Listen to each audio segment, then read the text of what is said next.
Good morning. We are today with Verónica Mota from Berlin, Season 9, Episode 3.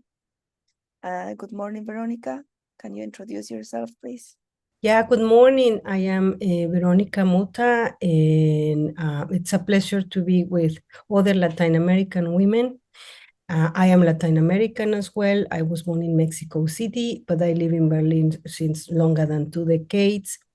And yes, I come from music, from some art. I do politics as well as a political activist. I am also study philosophy and literature, and there are different intersections that we can talk together. Thank you for inviting me, by the way. It's a pleasure to be here. We are very happy to have you in our Comusik podcast.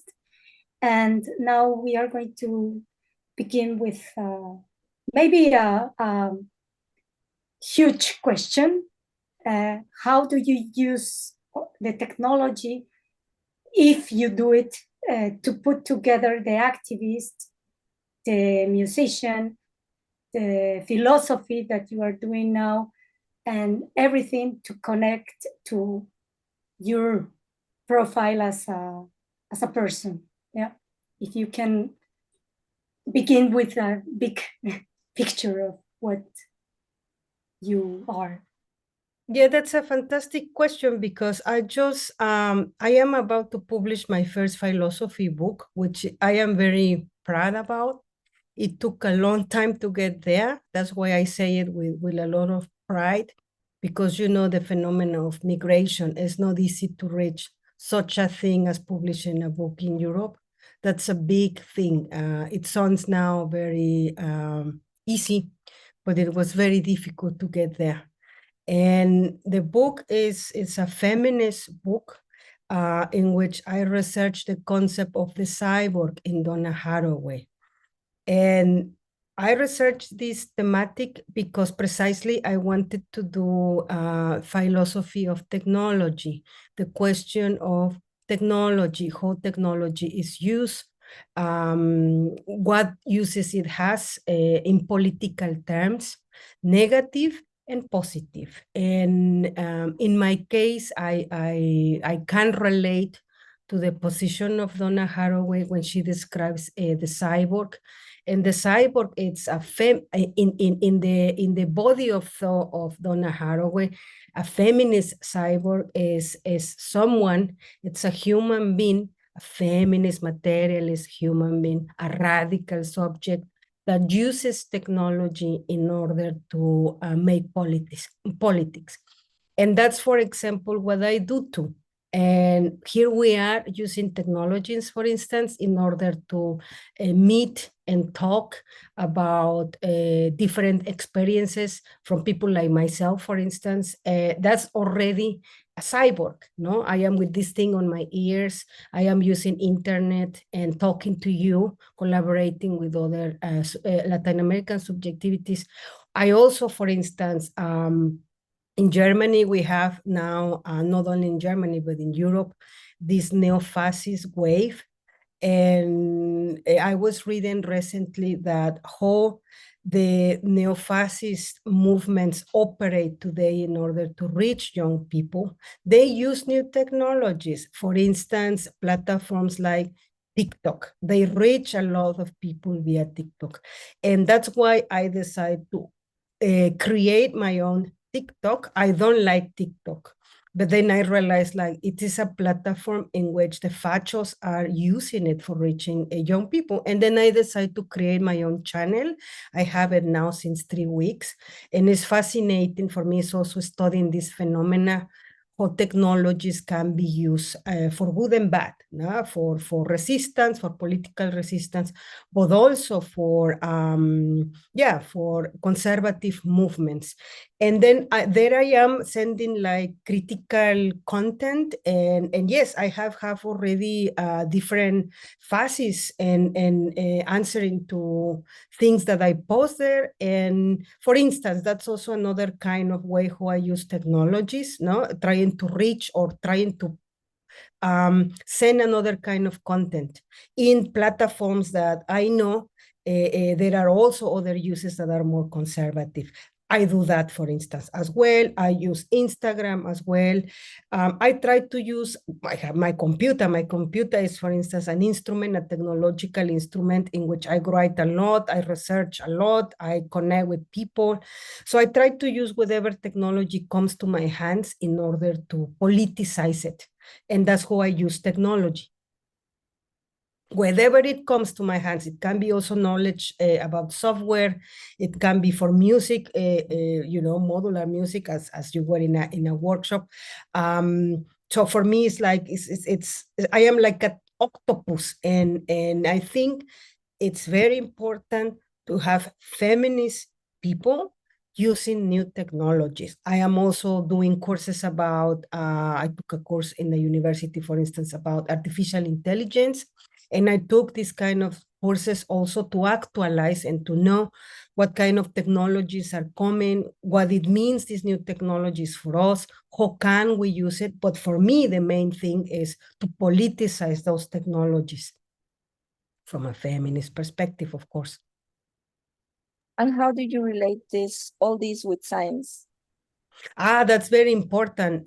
For instance, in the case of the question of artificial intelligence, that now it's a huge debate because it's very, I am also researching it, ChatGPT and all these things. It's very easy to use, to integrate the robots to our lives, like we have done with different technologies. For instance, Facebook is now, for the older generations already. Now it's TikTok, but we have also WhatsApp, we have Instagram, we have Zoom. No, it's also another technology as well. And they become part of our lives. No, they become like, we cannot imagine a life without them. And that's what is going to happen also with ChatGPT and all these new technologies from artificial intelligence. The problem there is, particularly from ChatGPT, is that it is based on possibility. It's based on statistics, not on scientific proven knowledge. So the robot, when you ask something, it gives you the result based on a statistic. It doesn't give you a scientific proven result. That's the problem that I see. And there are different problems in technology. There are different problems. And one of it is the reproduction of knowledge, or the pass on of knowledge that is not scientific certified, let's say. That's a huge problem. When you are researching something, for instance, it's very different when you are in a library or when you are in a decent scientific archive, as when you are asked the same question to ChatGPT. ChatGPT will always send you an answer, but these answers are not always scientifically accurate. That's why there is a huge debate in universities for the new generations that are entering university. You cannot use this technology or base your scientific research on ChatGPT. That you cannot do that. Me as a student, the teachers normally forbid you the use of ChatGPT. However, there are universities in England, for instance, where they are already allowing the use, but with certain limitations, like you can maybe correct grammatic in the use of language, for instance. But the question is always, when you are writing research, you cannot base your research on ChatGPT. You have to base your research on books that are really checked out by the university, and not just ask a question to ChatGPT, copy and paste, and put it on your essay. You cannot do that. That's a huge thing and a limitation. And that's something that we need to be aware of. because there are young students that are already tricking the professors using ChatGPT. No? So it's a huge problem. I come from an older generation. I did not grow up with ChatGPT for research. So I'm still using the old methodology, which is basically you go to the university, you look for a theme, and then from this theme come different archives, books. You get the books, you read the books, you you make your own without machines. That's what I mean. The only machines that you use is the computer for searching for titles, but you don't use a technology that writes for you the content, and you don't use a technology that is giving you already an answer to the problem. However, I must say that ChatGPT can help you in certain things. When you have a question, it can give you a certain orientations, for instance, and that there it could be a little bit useful when you have blockades, let's say. But me, I am always with technology from a feminist, a critical point of view. There is always an ambivalence. No, technologies have always something positive, but they can always go very wrong, and we have to be very careful with that. On that note, you were talking about a lot about your activities with a message, with a story behind, and on that note, I will want to hear, to ask you if you think that art without a message will be a white privilege, or because you said before that as a migrant, you are not like alone on this, no? But at the same time, you have to put in front of a lot of challenges. So I'm asking that because also today you are going to share with us 3 songs of you, 3, and everything is full of image and message and content. And because of that, I'm asking you very strongly, what do you think about art? Only to do art or to sound something aesthetically that you think that is beautiful, without a message, if there is such a pure idea of art. What do you think about it? Well, it has been always an historical debate about that, the art per le art, also the aesthetics of art, that some people have this position that art should bring aesthetics and beauty, that it has to be beautiful, that it has to be a kind of a profound experience. Some people think that art should be spirituality, or a place where you can meditate and connect with the divine. Other people say, like, no, people has to be ugly, people has to be a provocation, it has to touch you, it has to make you cry or something. So there are different positions, and I think none of them it's right or wrong, I find, no? Because at the end of the day, for me, art is a place of freedom, and you cannot tell the artist what to do and how to do it. The artist has to have a moment of total freedom, and whatever they want to do or not do, it's their business. However, for me personally, as an artist, I think that the artist has, and that's my interpretation and my position as an artist, I find that art, it has a huge responsibility with society, and art is a tool for politics, for doing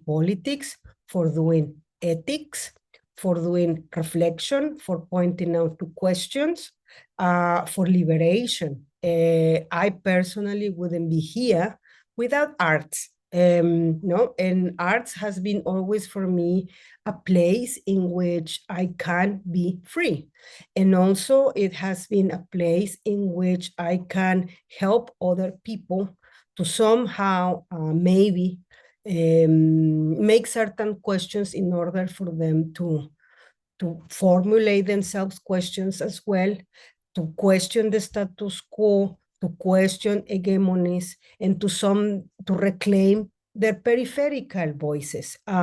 That's has been for me my relationship since I was little with music and with arts. It has been always a question of liberation and a question also of human rights and ethics. So that's my personal relationship to arts. And when I see other kinds of art production, I respect it. But for me personally, if I go to an exhibition or a concert or even watch a movie and it doesn't give me anything, for me, it's a waste of time.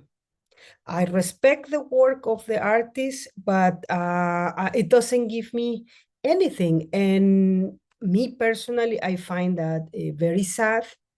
And also, I wonder if that kind of art that tells you not, that doesn't give you anything, I wonder, I try to connect that type of art production with the political, economical context.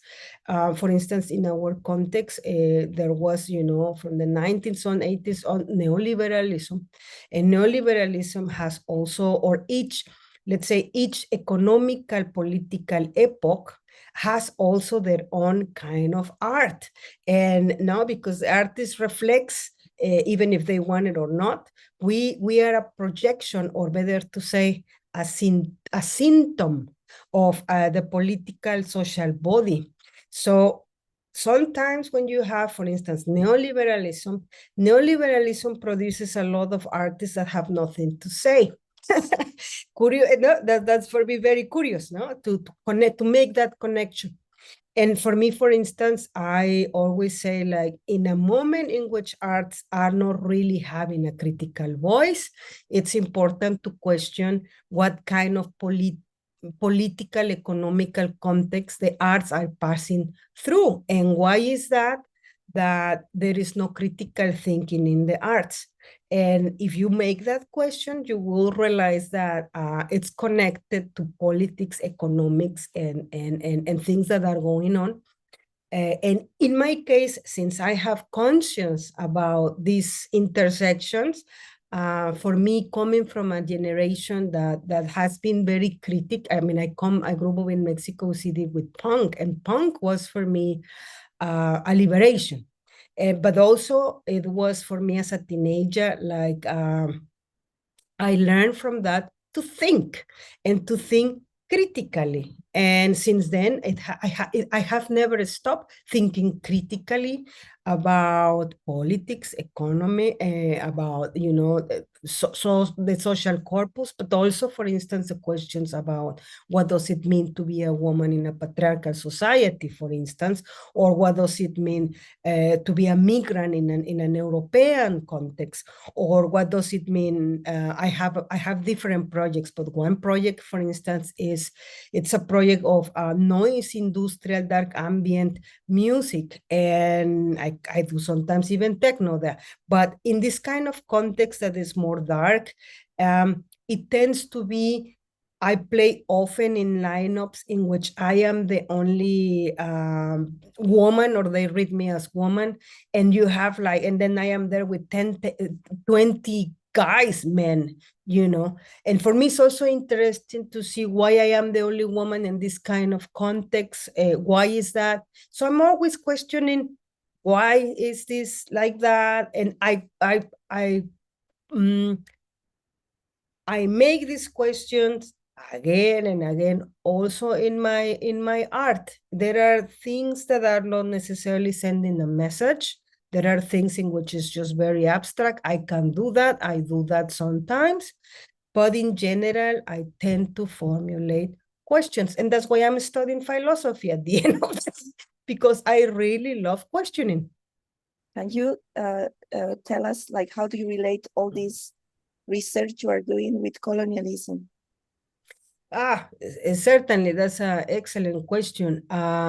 First of all, I'm going to answer with my biography, because where we come from, it's very important to understand who we are and how we operate. The question about colonialism, in my case, it's a personal question in the sense of, I was born in Mexico City, and I come from a country that was a colony. And for me, I grew up knowing in Latin America is also this phenomenon of the colonialistic empire, the colonialistic project, that means a lot of oppression, and basically the oppression between the native people and the colonizers. So as Mexican, I already knew what colonialization implies and how colonialization affects people. In the case of Mexico, there were many indigenous groups that went to the mountains that were not killed, exterminated. Like, for instance, in Argentina almost exterminated all the indigenous population. In Mexico, they resisted, and they also mixed. There were many indigenous women that were raped. There were also indigenous women that married in a very colonialistic type of consensus, in which, you know, they were just in a submissive master kind of consensus. I come from that, so I understand the meaning of colonialization. Now, this in my life at the moment, it's a topic that I cannot forget because I come from there. And it's a topic that in European context, I also reflect what is the colonial history. For instance, I live in Germany. What is the colonial history of this specific country? And that's a question that I always formulate. The Germans have a lot of responsibility, for instance, with Africa. They have colonies in Africa, but also I have been realizing that colonialization, it's very important to understand what do we mean by that and in which period of history. What I'm trying to say is, first of all, colonialization is a phenomenon between human groups in which one has a lot of power, no? Economical power, political power, social power. And there is another group who doesn't, no? So one group comes and oppress this other group, and it can be for 10 years, it can be a colony for 300 years, 600 years, it can be just a period, it can be through war also. So that's what I mean by colonialization. But at the same time, it's interesting to see that many people, when we say colonialization, they tend to think like, oh, that is in the past, the colonies, you know, long time ago. And for me, it's very important to say that there are new types of colonialization happening up to today. It's like it's the same case with slavery. When you say slavery, people think, you're a long time ago when the slaves were with chains. But no, there is new types of slavery happening today, more sophisticated ways, more complex ways, it's not in the past, but it's like contemporary colonialism, contemporary slavery. So for me, I see it still operating in our society, slavery and colonialization. Both of them are still very present. And we need to see, because capitalism is a system that is based in these dynamics of master-slave since a long, long time ago. So that you have always these relations between also, I say it with a lot of respect, but religion has been foundation also for some kind of master-slave politics going on, also the battle between religions, for instance, Christianity against Islam. They have been always fighting since a long, long time ago. Also between Christian, the Christians against Christians. I mean, it's religion also plays religion is also a very important element in these battles for power. So there are different elements. You can also talk about, as a feminist, we can also talk about the power dynamics that we have in patriarchy, no? And in patriarchy, it's also 3,000 years ago, even more, So yeah, it's a long story. It's a very, very long story that unfortunately is not yet over. It continues. Thank you, Veronica. Maybe I want to focus more now in your characters as Espectra Negra, for example, because we are going to talk about the same, but I want to really know and that you tell us about this maybe alter ego Espectra Negra. I don't know if she's related with this dark industrial environment that you talk about, but how did she come to life? So how you connected this with this activism from the feminist side, and maybe if you can tell us if that is something to do with this ecofeminism that you were talking about also. But yeah, this ACA Espectra Negra will be nice to hear what she's doing, how much of Verónica Mota is there, or if it is another being for you. And also how it is related with the art you do. Yeah, it's Espectra Negra is precisely an alter ego. It's another me. I have different me's, and I think like every human being has the possibility to be different things. And this is basically freedom, when we can explore different sides of ourselves, because I believe, better to say, I don't believe in this kind of binary thinking, woman, man, good, bad, black and white, only one gender or two. I think like we are very complex beings as other beings in the planet, no? Non-humans, they are also very complex. And for me, I always suggest to people, particularly young artists, when they have the question of, oh, my art is not that specific, or I haven't found yet my true alter ego or my true type of art, or and they struggle a lot with putting themselves in a box. And I personally think that should not be a problem.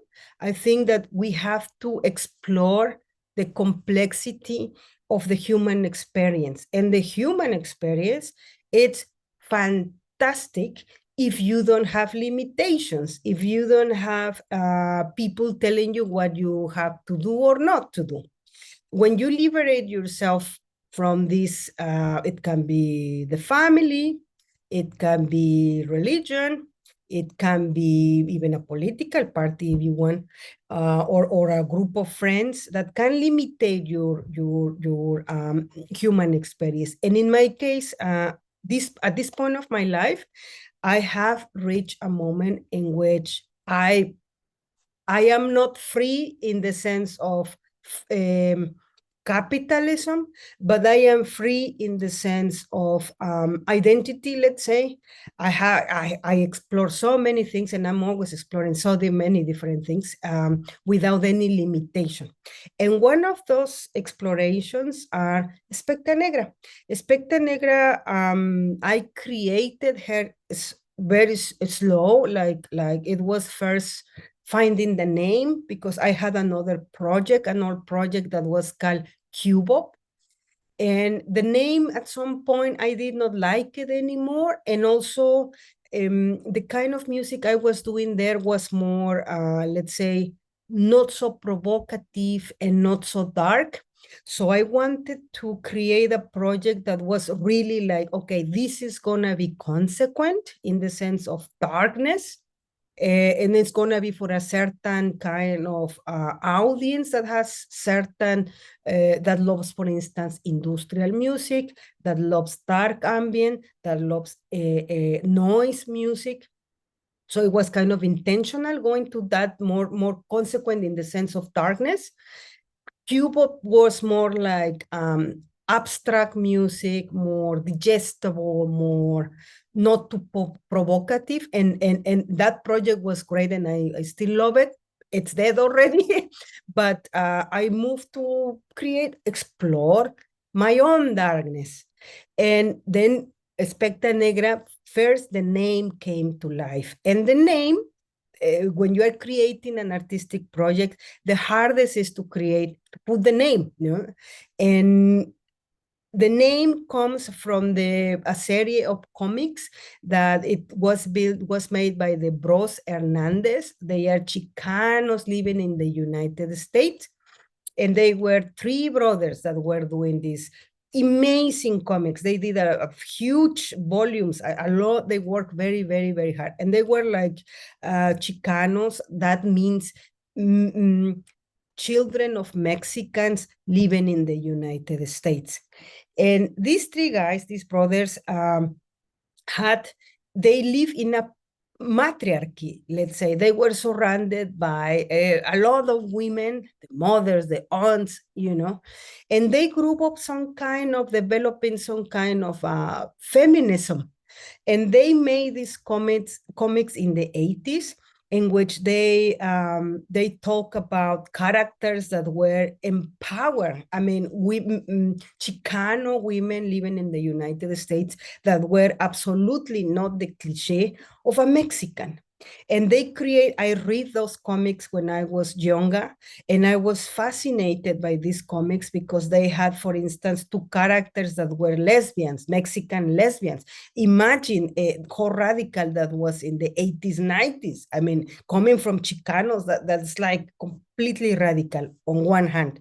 Then on another hand, they had these gender roles. They destroyed completely the gender roles.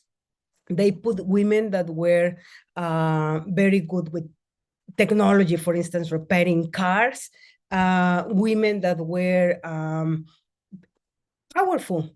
They were smart, bitchy, but also very powerful. And for me, I was very moved by these comics for their radicality.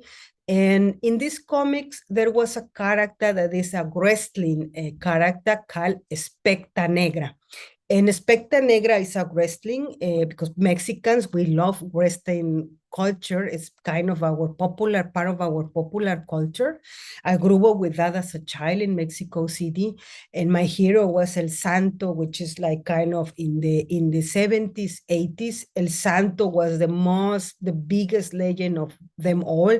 I met him as a child when I was little, and he was kind of my hero. So for many Mexicans, not only for me, it's a kind of a Mexican culture. And I connect my love, my culture, my Mexican culture, and also the aspect of the Chicano culture in the United States, which is this phenomena again of migration and otherness, what it means to be Mexican in the United States. And I was connecting the dots, and I found this character, Espectra Negra. And Espectra Negra was a super empowered woman, wrestling, dark. And I thought like, I like that one. So that's where the name comes from. I put that name. Then later, I found a mask because I thought, okay, so if Espectra Negra is a wrestling character, she needs a mask. And then I bought a fetish mask. And this fetish mask connects Berlin.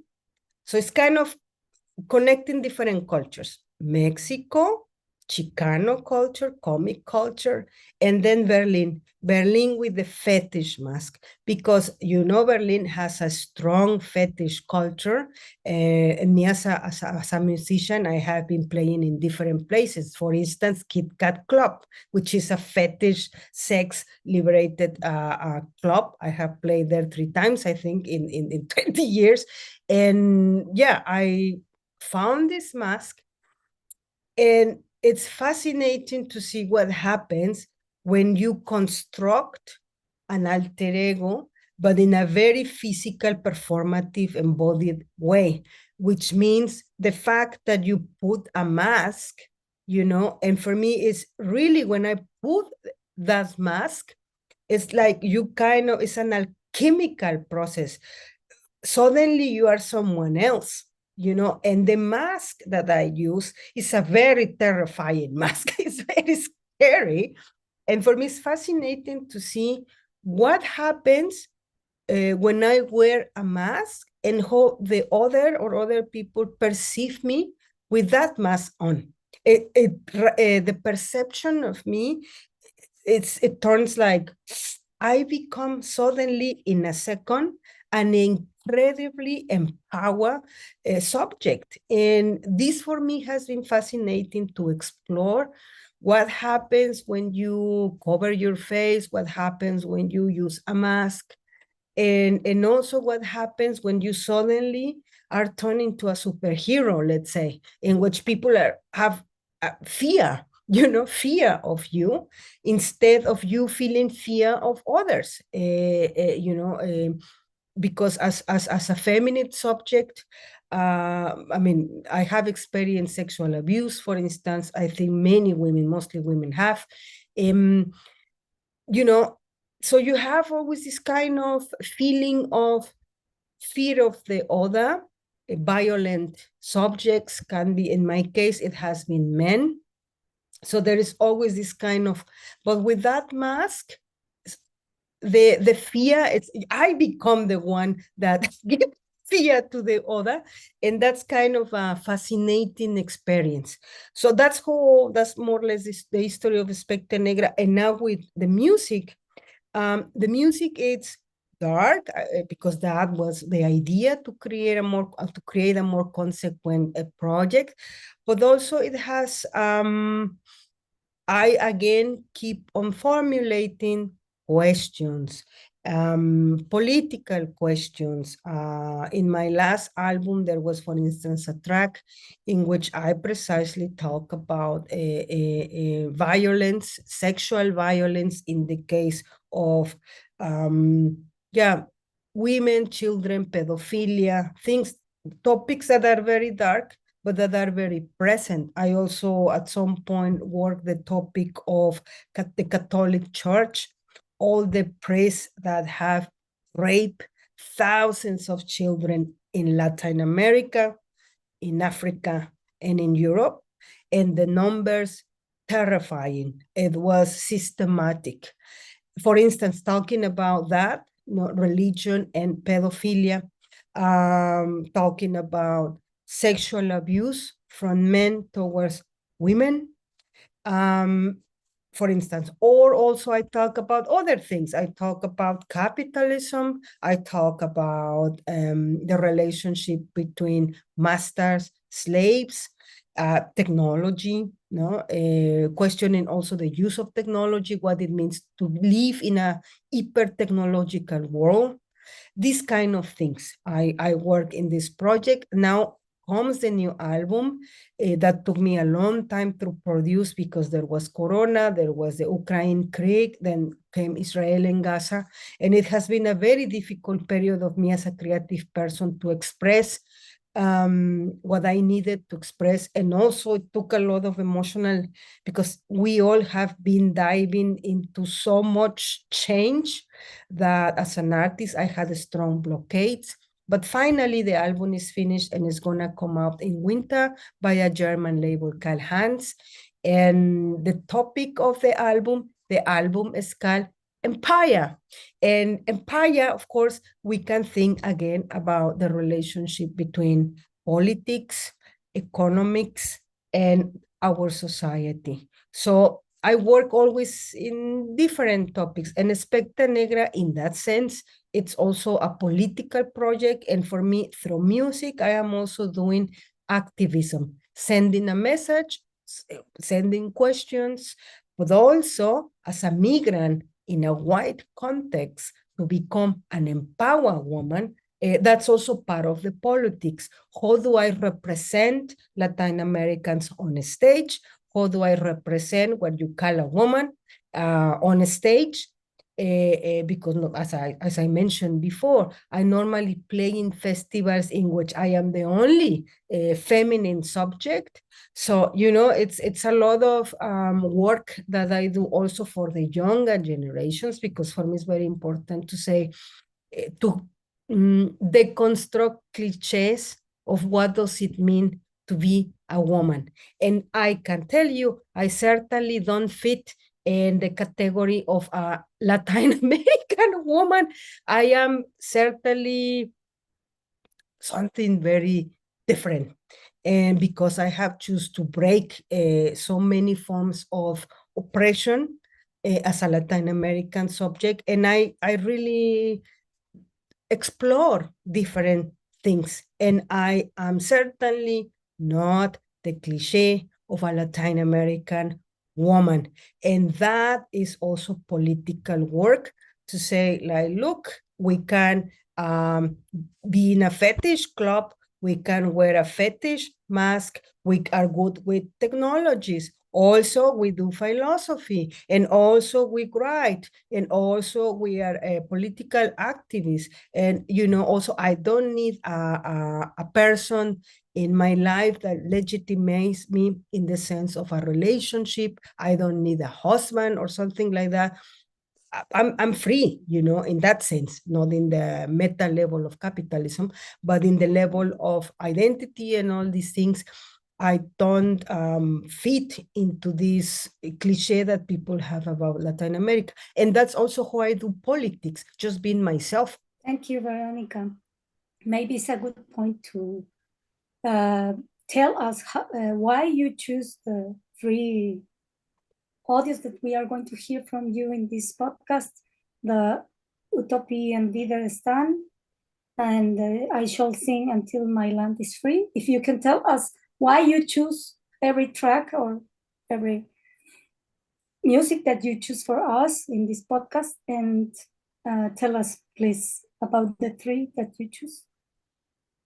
Utopia and Widerstand, this is, again, I am very conscious that me as a migrant, being in Europe, representing Latin America, it's a political thing also to connect continents. I lived for a very short period of time in Chicago in the United States. So, and for me, I solidarize a lot with the Chicanos in the States. So there is always these connections between Mexico, the United States, and Europe, in the specific case of Germany. And this first track, Utopia und Widerstand, it means utopia and resistance in German. So for me, when I produce a track, it's also kind of relevant for me that when the person comes across my music, just by the title, I am already sending a message. That's very conscious. Utopia and Widerstand was produced during Corona, because luckily I got funding for that album, and that album was produced in Berlin under my real name, Verónica Mota. And it was released by a French label. And Utopia and Widerstand, Utopia and Resistance, the title says it all, in the sense of, in a place in which we experience such a thing as a pandemic in which many people die. Luckily, we had vaccines, and we are here talking. We could be dead. I lost many people that could not reach the vaccination, Or, for instance, I had a Mexican friend, an activist, an anarchist. He was in the state touring, giving some conferences about his library in Mexico City. And for instance, to give you an example, he got corona in the United States. He was just touring as a tourist, I guess. I don't know the conditions with the visa, but to make the story short, he got COVID and he could not access health insurance, and he died. Like in a week after getting COVID, he just passed away. He couldn't. People could not give. He could not access the health, the support, medical support, and he died. And for instance, that was a shocking death for me, because I was like, oh my God, this poor guy is doing political work in the United States. He gets corona. He cannot get to a doctor, and he's dead. And that was very terrifying for me to listen this kind of situations in which how vulnerable we can become, depending on our status, the passport that you have, the connections that you have. Even if you have connections, sometimes these connections do not work because you don't have, these kind of things. I also lose other people. And so Corona was, for all of us, a place in which we realize that we can be incredibly vulnerable and that we can die very fast, And then came also the war in the Ukraine, unexpected, and then the other war now. But Utopia and Widerstand was produced before the war in Gaza. And it was actually during Corona, also before the Ukraine. And it was a time in which I was reflecting, mourning friends that died. And I was also considering how a better society could look like. And if you see the video, there is kind of, I was also, now I remember, I was also reflecting Elon Musk. Elon Musk has been promoting the idea that we should conquer Mars, the planet Mars, that we should go outside this planet in order to build kind of a new Earth outside the planet. I am an enemy of Elon Musk for different reasons. And one of the reasons is that he is a fantastic example of a white patriarch that has this enormous amount of money that is kind of using techno-science in order to conquer other planets. So it's kind of, he has a kind of, how to say it, like he's kind of an egomaniac, he has this egomaniac personality that he thinks he's cool, but I think he's very toxic for our society. Because for me, and that's something I reflect in the video of the track, because the video of the track starts outside planet Earth, and I was thinking about Elon Musk, and we want everything outside the Earth. But for me, and that's what I share with different feminists, for instance, Donna Haraway, the utopia is not outside the planet. The utopia, the real utopia for me, is this planet. If we focus on this planet has everything that we need. It has a fantastic, the animal kingdom is fantastic, the diversity, the biodiversity is fantastic, the rivers, the sun, I mean, the food that this planet can produce, everything in this planet, it's a paradise. It's a paradise. And I don't understand why we have to destroy what we already have and think to build something that is going to cost so much money outside somewhere else, instead of focusing on what we already have and protect it. So for me, these kind of subjects that are pointing to Mars are incredibly problematic, because these people are approaching and accelerating capitalism, and they are accelerating also the destruction of this planet. And I was reflecting that in this track, Utopia and Widerstand, meaning how can we resist this kind of patriarchal narratives that keep on telling we should go to the moon or somewhere else instead of taking care of our companion species, taking care of the plants, of the existing things that we already have. So I was reflecting that. Also, in the video, you have, for instance, pictures of the resistance. I put some pictures of Black Lives Matter very consciously, because there has been, at that period of time during Corona, there was a strong, police brutality cases in the United States, which have not stopped yet. And that's also a topic for me that is incredibly fundamental, which is the topic of racism.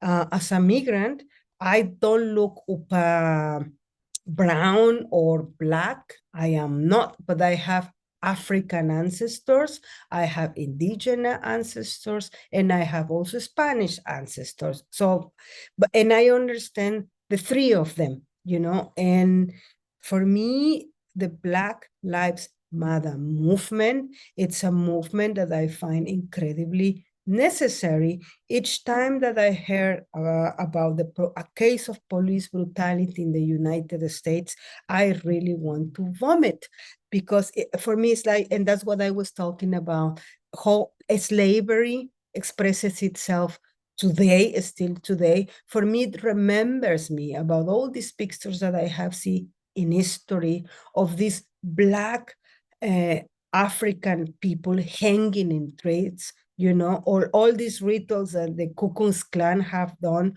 how they have treated Black people, the slaves that were brought in boats during colonial times in terrifying conditions. I mean, these things I don't forget. I cannot forget. They are my ancestors. So when I see all these cases of racial brutality towards Mexican or Latin American immigrants, Black people or Asian people, I mean, this is racism, basically. That's something that I think we need to resist. And that's why on one hand, I am connecting ecofeminist perspective that goes, we need to protect what we already have, this planet, and the biodiversity and our companion species on one hand, and at the same time, we need to protect vulnerable communities. This means people of color, Asian people, disabled people, queer people, this kind of people we need to protect and we need to resist. And so I was reflecting all these topics on that track.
Now, on the other track, I shall sing until my land is free.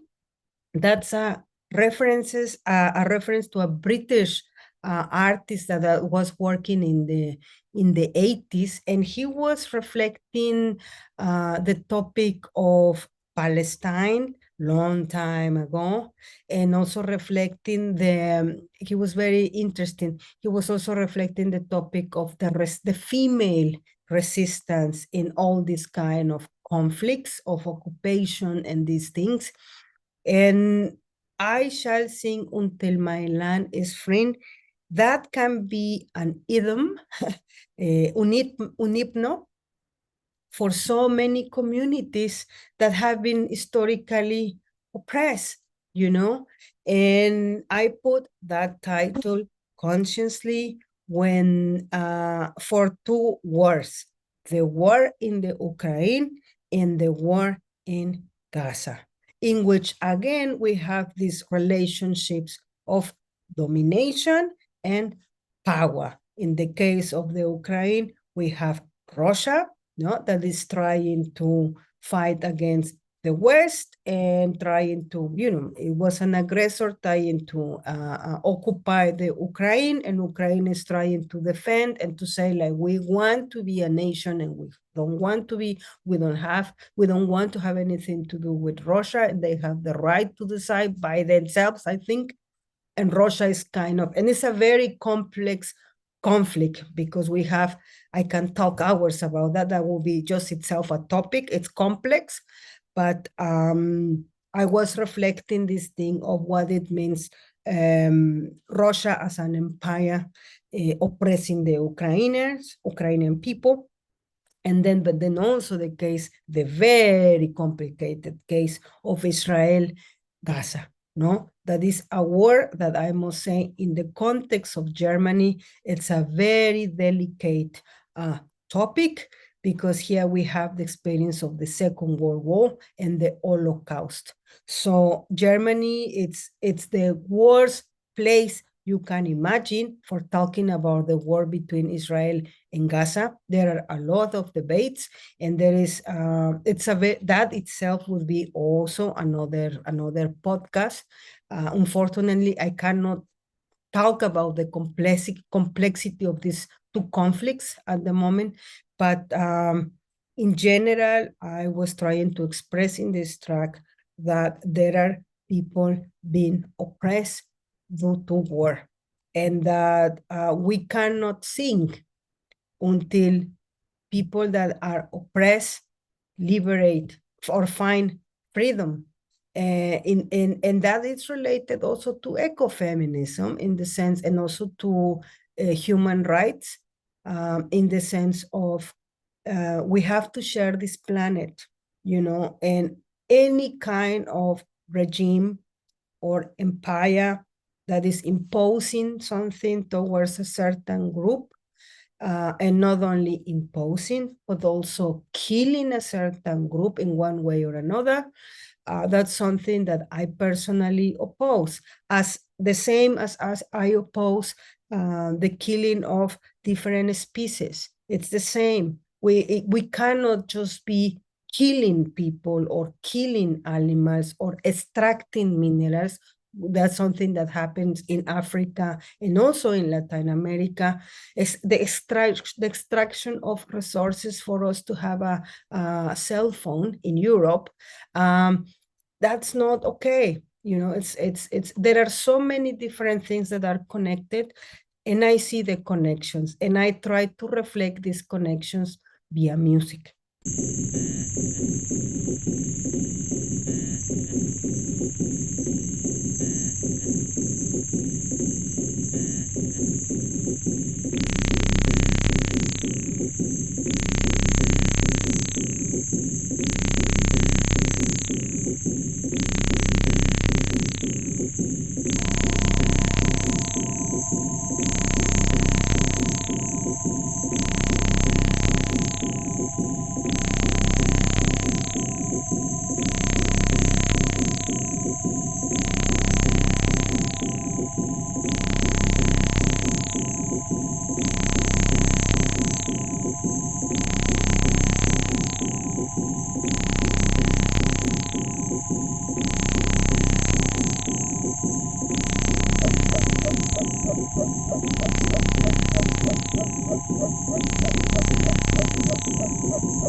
The track All Birds Should Be Able to Sing, that's also reflecting, again, similar topics, which is it's a metaphor.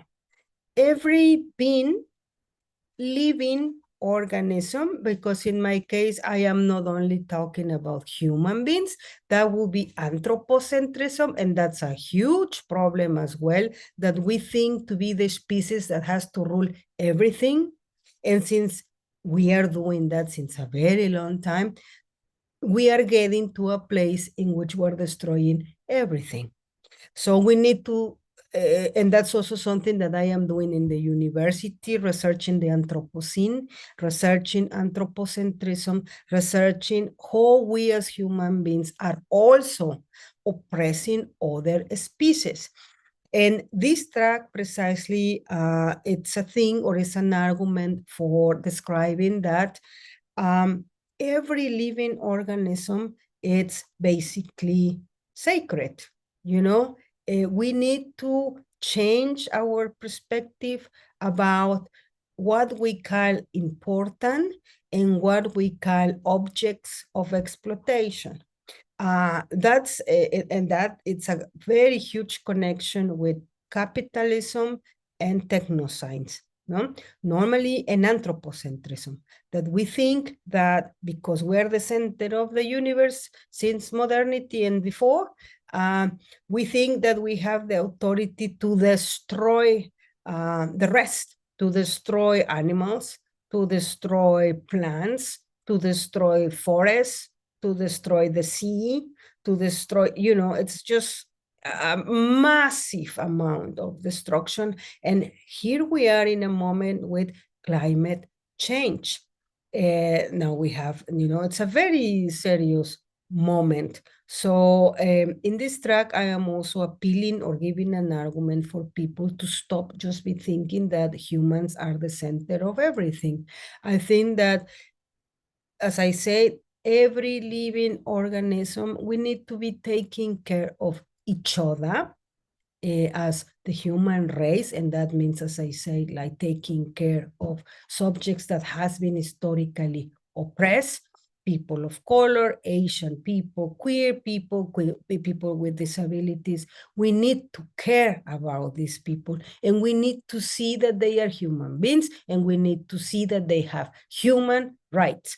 And human rights implies that they have rights for education, that they have rights for health insurance, that they have rights for, you know, this kind of thing, for work and living conditions, for a house, you know, everyone, and not just certain people in certain places, you know, in Northern Europe or you know, the Nordic continents, or, you know, I think we need to decentralize power. And also we need to do that also in the terms of how do we understand life and what we value as important. And for me, this track reflects also that every organism is fundamental, and we need to collaborate, and we need to work in a more asymmetrical way. And this includes human beings and also the non-human. So, and that's a challenge. That's the contemporary challenge that we have. On the one hand is, what do we do with the political, economical system that we have, so it doesn't becomes only destruction as it has already been, on the one hand. And on the other hand is the question of the Anthropocene. How do we resolve the huge challenges that we have global-wise, environmental challenges, the death of so many species? How can we, you know, transform in a positive way, in a utopical way, even the disastrous situation in which we are at, with so many wars, also in Africa, and so many conflicts, neo-fascism, which is a regression as well at the moment. There are a lot of questions, and the challenges are huge. So I hope that for me in music, I try to reflect precisely all these questions and challenges, and to say my position is we should not be the center of everything, and we should take care more about each other, and we should protect human rights for everyone, but also animal rights and all these things. So that's kind of the message that I am sending again and again in my audio productions.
I think I really thank you to all this perspective that you gave us about your work, because it took a lot of subjects to digest, and we invite all the audience that are hearing you right now to connect with you through your links, through your social media, and of course, and most important, maybe through your music.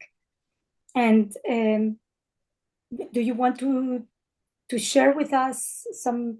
I think you talk about the new album, the new book, but if you want to say that again, loud, again, the links, but we are going to put it also in your interview as a to-do click, but tell please the names of the links and everything.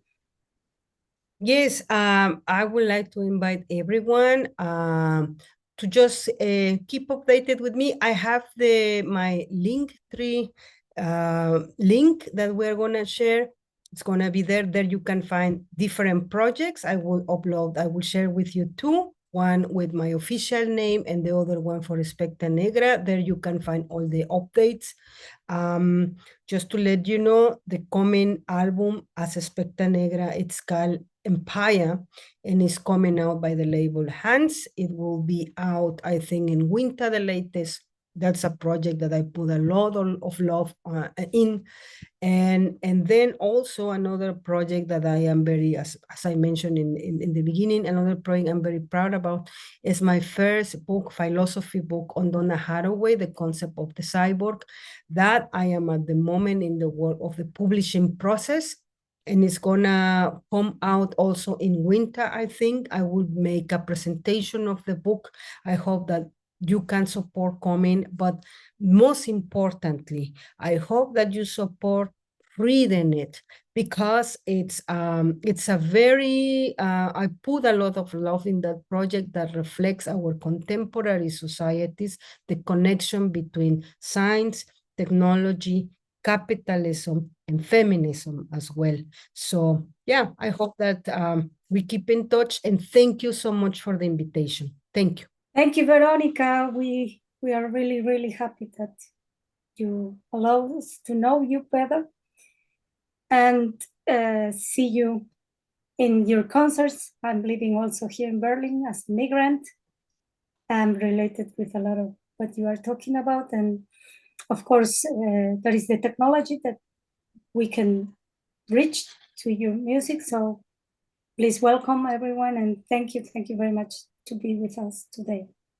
Yes, thank you very much for sharing all this and all your art, all how it's related with all you think and your thoughts and all that you wanna show through your art is very important for us, and I know it's very important for all the people that is going to listen to this. Thank you. Thank you.